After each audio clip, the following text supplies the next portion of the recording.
ભારત માતા કી વંદે. આજના કાર્યક્રમમાં આપણી વચ્ચે ઉપસ્થિત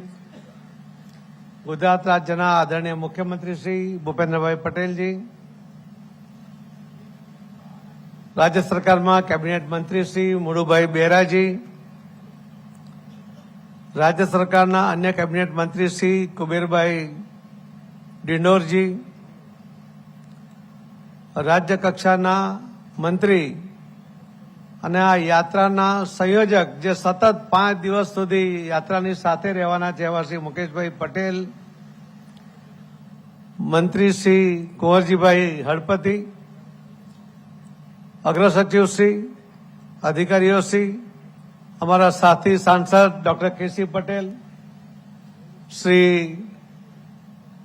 પ્રભુભાઈ વસાવા સાંસદશ્રી, વિધાનસભાના ઉપદંડક શ્રી વિજયભાઈ પટેલ, પૂર્વ કેબિનેટ મંત્રી અને ગણદેવીના ધારાસભ્ય શ્રી નરેશભાઈ પટેલ, ઉપસ્થિત સૌ આગેવાનો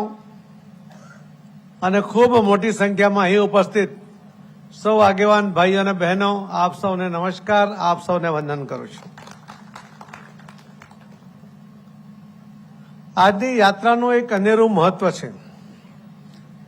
સરકારો તો ઘણી આવતી હોય છે, જતી હોય છે,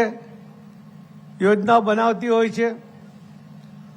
પરંતુ આદરણીય પ્રધાનમંત્રી શ્રી નરેન્દ્રભાઈ મોદી સાહેબે જ્યારે મુખ્યમંત્રી હતા ત્યારથી